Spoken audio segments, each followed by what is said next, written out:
You're already on the road to the bridge, heading into Pasco. As though to remind you of all the ghosts of your past, on the right-hand side, Vietnam Veteran Memorial. Meanwhile, in Jamie's car, not audible to either the person in front of him or behind him, but undeniable inside of his own vehicle, Michael hears him switch on the radio to start playing, well, not the kind of music you're used to, but he seems to be enjoying it.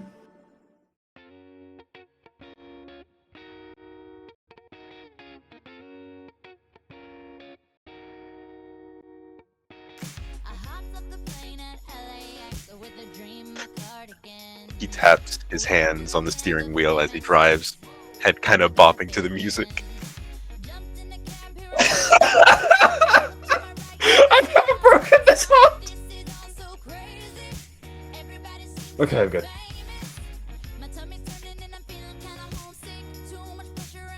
Michael turning his head from the window and the scenery to the radio to Jamie. He'll ask, how long you been doing this? This occupation. Yeah. Not very long, admittedly. Yeah, I guess I can see that.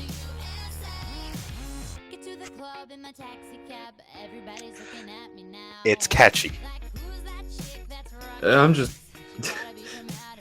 yeah. Just sounds like you still got your innocence is all. Cresting over the hill onto the bridge. To the left, you can see the little island that neither of you are really sure what it's called, but it kind of sits in the bay of the Columbia River. Whereas to the right, you can see the similar bridge that is part of a train track. You can actually see, which, especially to Michael, this very same train he came in on now making its way across the river, opposite the way you're going, probably heading as far as Seattle. Honestly, maybe. But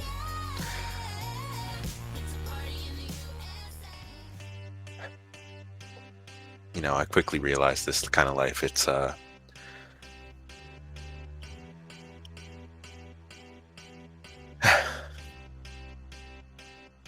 it's dark. So I guess you're trying to find the light where you can. Yeah. Might not see tomorrow, so might as well enjoy the days we've got, Yeah. I got a feeling you might be right. He smirks. Michael, stamina.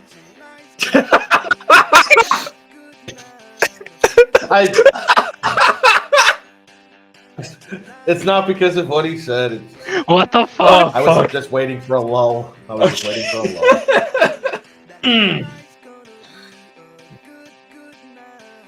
A stiffness is beginning to work its way into your joints and your muscles.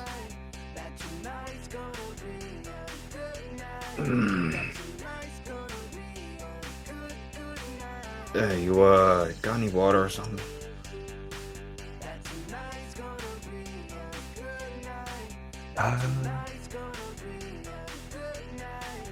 I don't think I've got any in the car. You need some? It's fine. And Nero will reach into his bag and pull out the pill bottle. Pop a couple, take them dry. They go down with a bit of a strain. You can feel them go down your throat, but kind of used to it by now. Helps to have water, but at this point you can pop them like candy. Putting the cap back on, putting it back in his bag, zipping it up. If you want. Maybe when we get close to the spot, take a quick stop, get you something. Nah, water just makes it easier. I'm all good. All right. This stiffness persists in your joints. Soreness in your muscles persists for a while. You know it's going to take at least about 10-20 minutes for them to kick in. He tries to stifle a yawn without opening his mouth, his jaw already tense and aching. By the time you get to the other end of the bridge, the soreness is kind of set in. You follow Samson going across South 10th Avenue before he takes a right turn, passing by what just seems to be row after row of suburbia. There's a convenience store and a tire shop that break it up here or there, gas station on the corner, surrounded by absolutely nothing. And then you start making your way into a mixture of industrial and commercial complexes. Big warehouses, food banks, building material stores, storage rentals. And then you finally break into big church on one side, coffee shop, supply shop, salon, supply shop, Mexican restaurant, and then you start getting to a mixture of storage facilities, a massive rec yard, pretty much a junkyard from the looks of it. The wire fences have bits of sheet metal and plastic wrapped over it, trying to make it look nicer, but they're graffitied all to hell. The shop itself has graffiti all on its sides, and to the right of it, on the other side of a narrow street, is an open lot that leads to a gray-red building, just a red strip going through the center. Big sign of pink neon of a woman underneath a palm tree lifting and lowering her leg that says Tropicana. Just on the corner, Samson comes to a stop.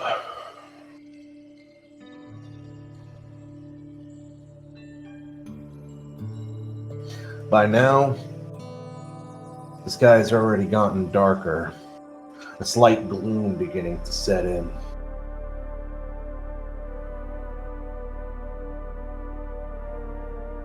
Samson doesn't waste any time seeing the gloom setting in. He reaches into his glove compartment, grabs his flashlight, throws on his gloves, and hops out of the car.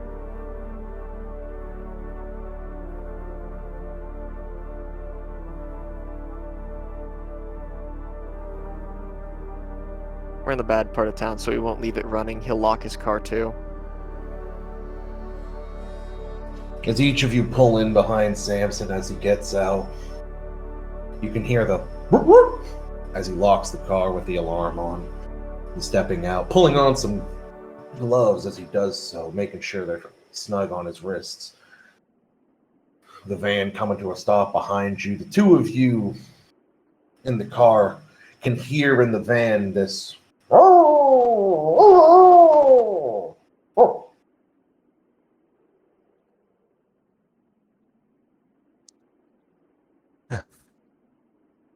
All right. Ready to do this?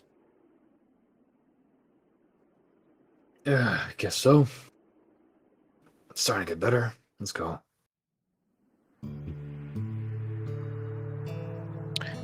Jamie opens his door and waits for Nero to open his, locking it, and then stepping out. Nero's good to go. Got his bag over his shoulder. Hands by his sides.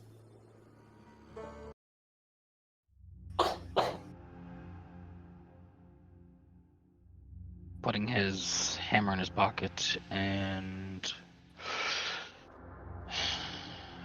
grabbing his flare gun, you would then lock up the vehicle, telling the dogs to behave. Looking into the back of the van, they've all draped themselves, some of them over each other as they just settle down. They don't seem to be the least bit preoccupied with what's going on, which is kind of a good sign.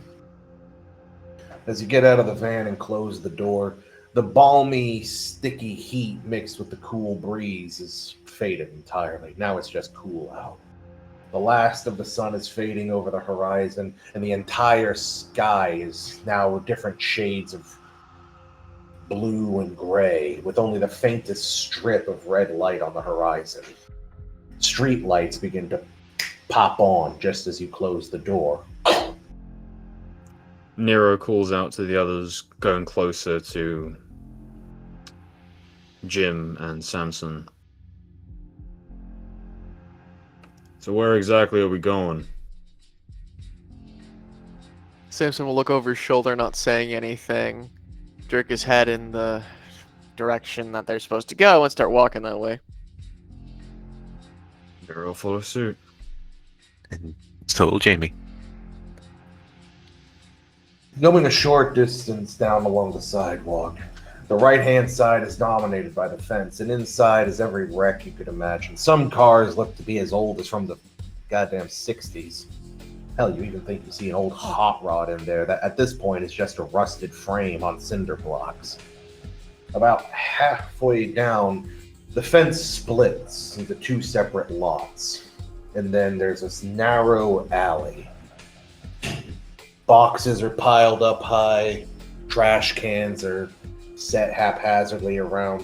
One of them's laying on its side, bunged up to hell, probably from being tossed around by garbage men.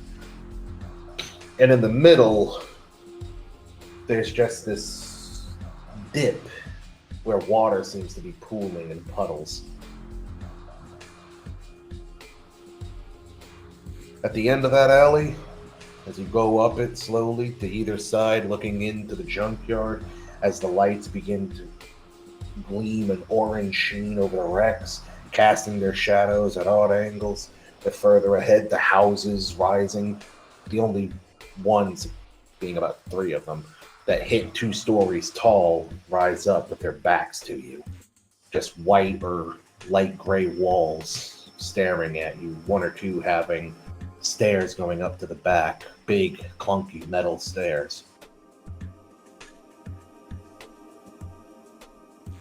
At about the corner before the alley you walked in from reaches the one going along the block behind the buildings on the other side of the street from where you came. That's where Samson comes to a stop. The crime scene. Not that you'd know it. No chalk outline, no police tape, no cops. It's as if nothing happened. The only sign that a crime committed here is the prostitutes usually hanging out seem to be giving the place a wide berth.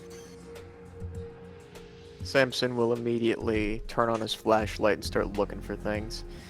Anything at all that would be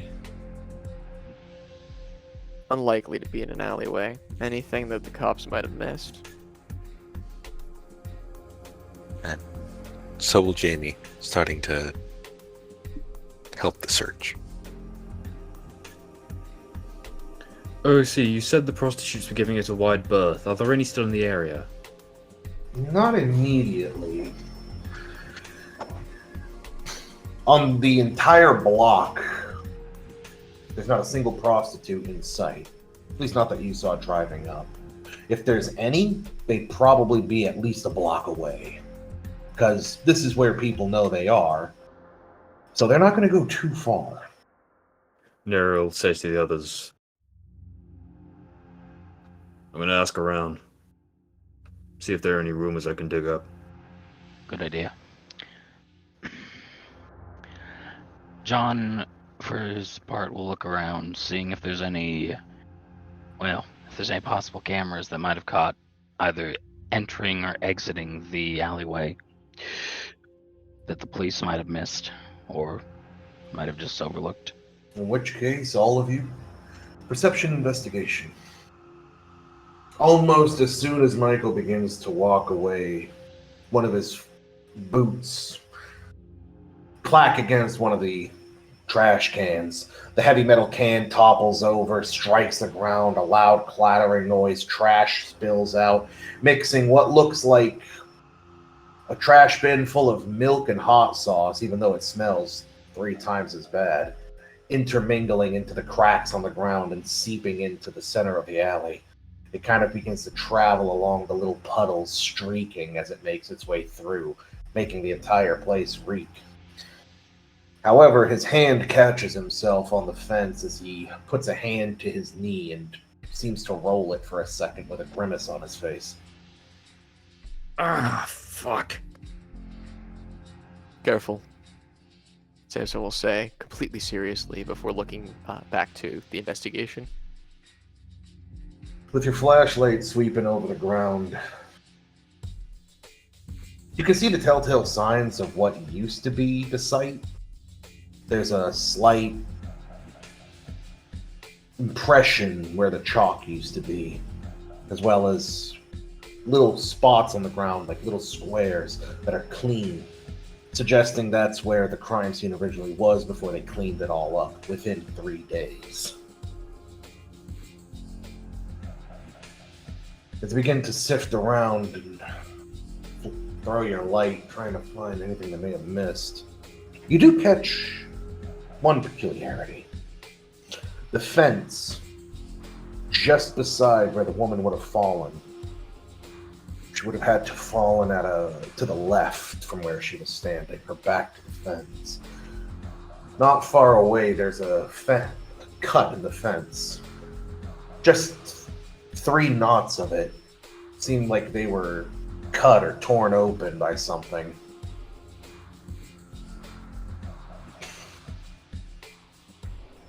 Other than that, there's nothing. And that itself is a clue. Whoever cleaned up the crime scene went over it with a fine-tooth comb, leaving no evidence. Further adding weight to the conspiracy. Meanwhile, Wooding's sifting around. You can catch on the little splotch where evidently the woman had been marked out, but save for that splotch, there's no sign that somebody died here. Just 3 days ago at that. There's also no signs of real car activity on the alleyways. None that's recent, at least. Doing a wide canvas of the area, you kind of come back to the same spot. You can see that Samson's looking at something. But the only thing you can notice is this little glint at the bottom corner where the fence meets. It's kind of rolled in behind the fence underneath one of the cars. Getting onto the ground and looking underneath it, you can see that something rolled underneath one of the cars.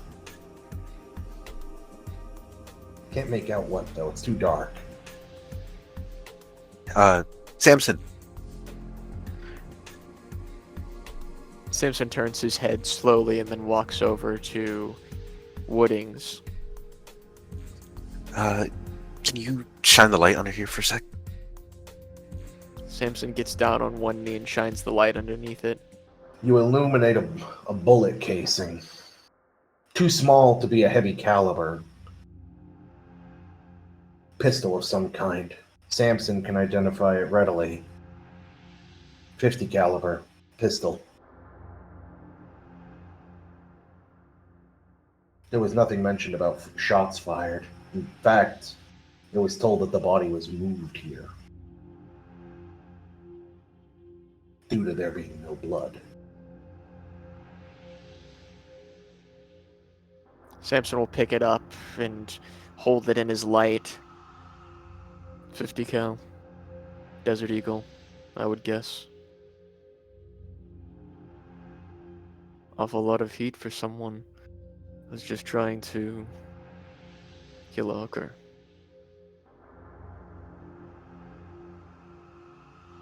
There was no mention of bullets being fired. Yeah, that is. It's weird. He'll take it and put it in his pocket. You seem to notice something else as well. What? Did you find something? They cleaned up the crime scene well. Very well. Besides a scratch in the metal, which could be anything. Whoever's doing this, a lot more clean than the police are usually. Meanwhile, as John has made his way down the alley a little bit, he does see that there's two buildings.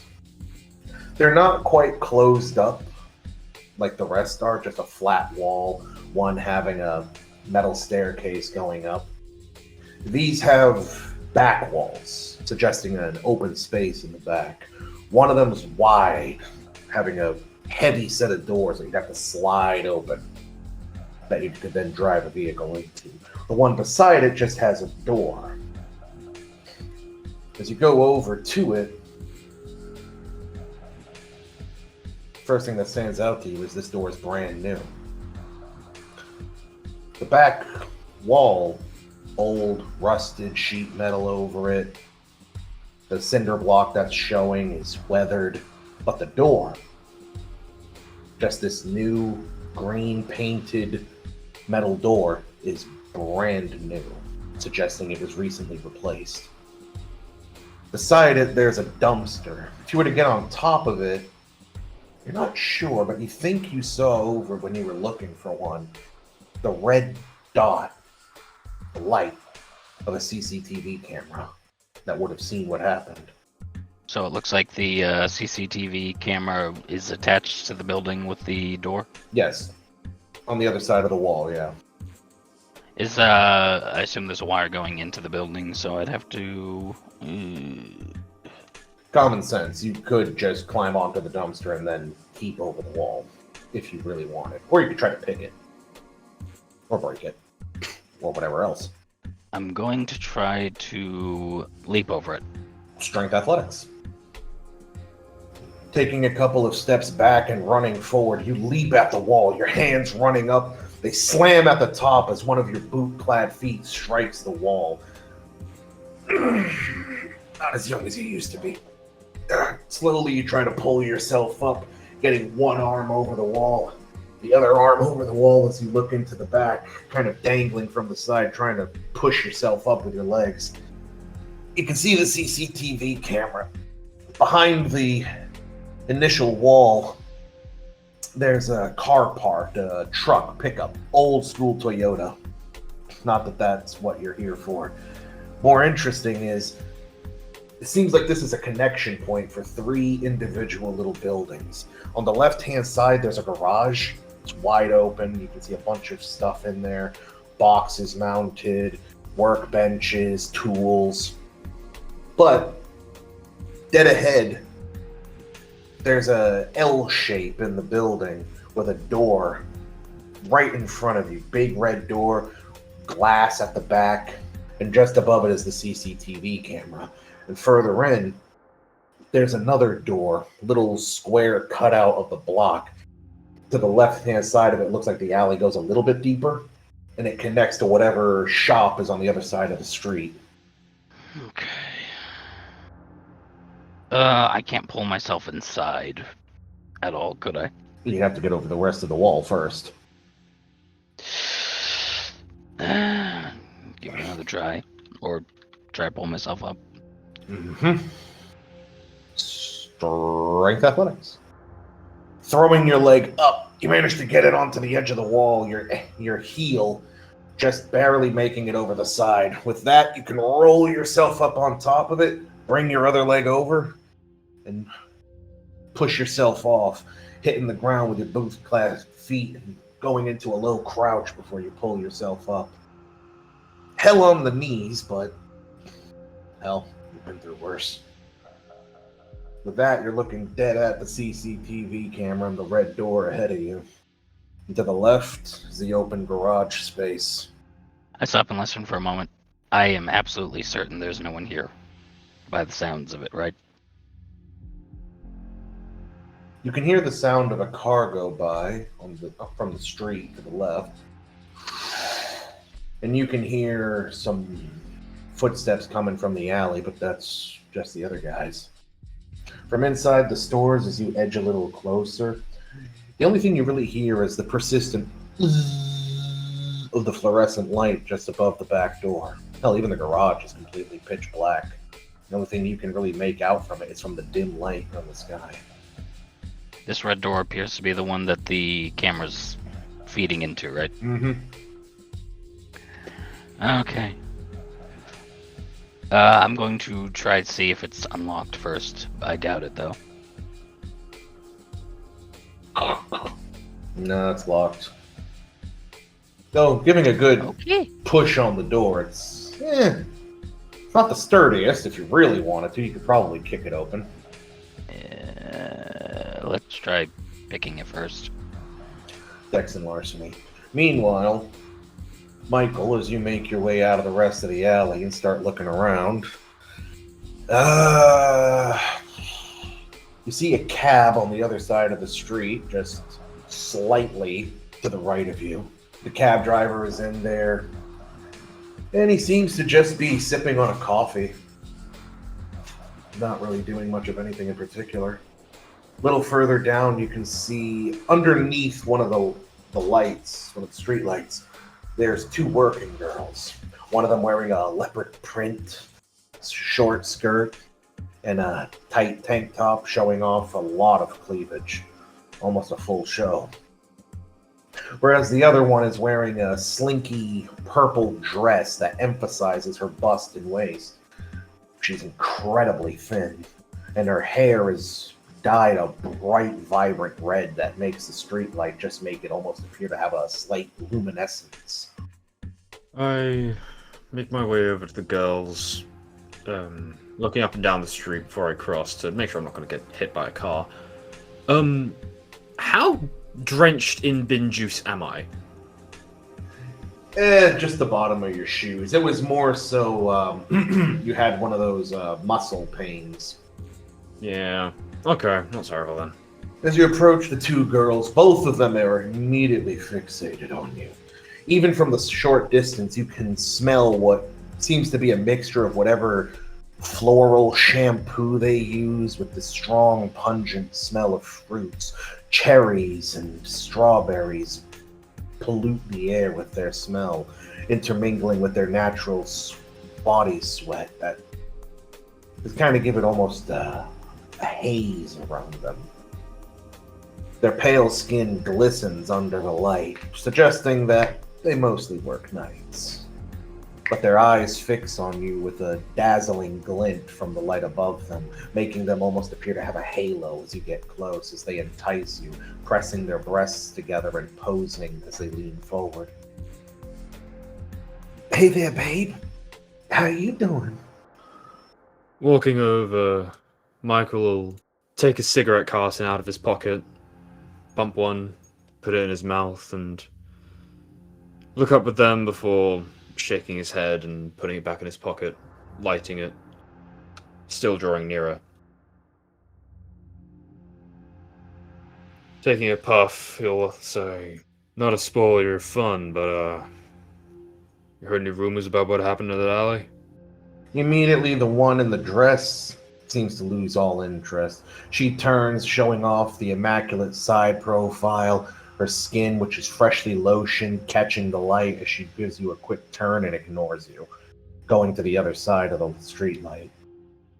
The other one crosses her arms under her chest and emphasizes her bust prominently, her moistened lips almost having a slight glow to them as she leans in. Oh, come on, there's better things to do than talk about stuff like that. Maybe I'll treat myself after a job well done. Are you just playing hard to get? Come on, it's cold and I'm lonely. Ain't nobody else been here yet. You could have me all to yourself. You should really open a shop. Stay indoors, keep the heat on. Closing the windows. Well, that costs money. Putting a finger in the hem of her shirt, she pulls it down a little bit, so precariously low that you could almost see her nipples popping out, the edge of her areola showing. The warm flesh bulging as she emphasizes it with her arms. Come on. Nero takes a puff through his mouth and exhales the smoke through his nose, somewhat exasperated. Mostly trying to keep a handle on himself. If that costs money, how much is information going to run me? Manipulation expression. She straightens a little bit, letting go of the front of her shirt. She keeps her arms crossed, but now she starts to strum her fingers against the back of one of her elbows. The other girl just looks over at her and goes, Brittany, come on, we ain't got time for this shit. Look for a John that ain't a loser. Oh, shush. Hey, how about this? She says, leaning in towards you, allowing you to look down the front of her shirt. Not that she seems to mind, given how she's dressed. You give me, enough money that I don't have to work tonight. I'll tell you whatever you want. That sound fair? Sure. She puts out her hand and wriggles her fingers. Nero will take out his wallet, pull out 400, and get some Narcan out of his first aid kit and hand the bundle over.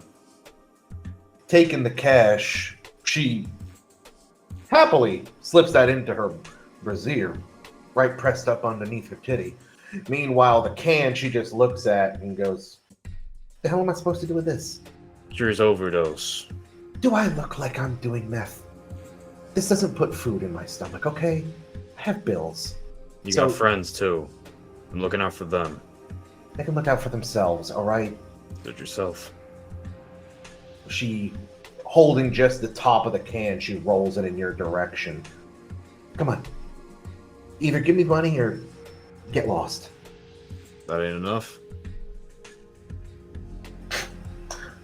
Baby, I make more than this on my back every night. What you've given me is a bad night.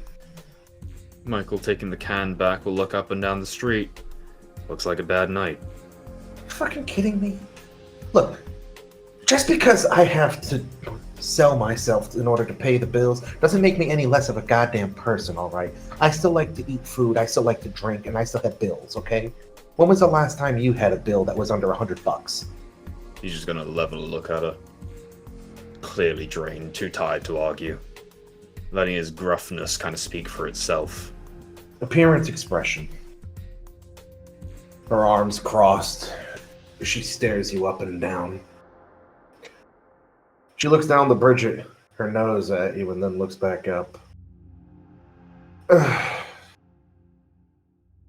Swear to God, you guys today. Oh, fucking helpless. Fine. You get 4 questions. Because I'm feeling nice. Thank you. He'll put his hand up, start counting questions. 1. What happened? Me and Suzanne, the girl that died. She holds her arms crossed as the other one comes up to gesticulate for her as she points the direction from whence you parked.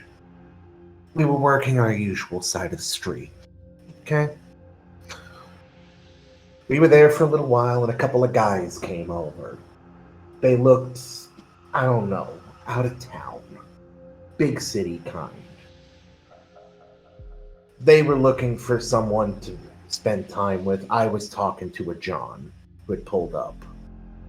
So she took them for herself. Lord knows it wouldn't be the first time she tried sticking 2 CDs in the same slot. Anyway, they go off into the alley. And I'm telling my John to beat it, because I have my regular coming. You know? You gotta keep those guys working, because they keep coming back. Anyway, little while later, I just hear yelling, a gunshot, and I got the fuck out of there.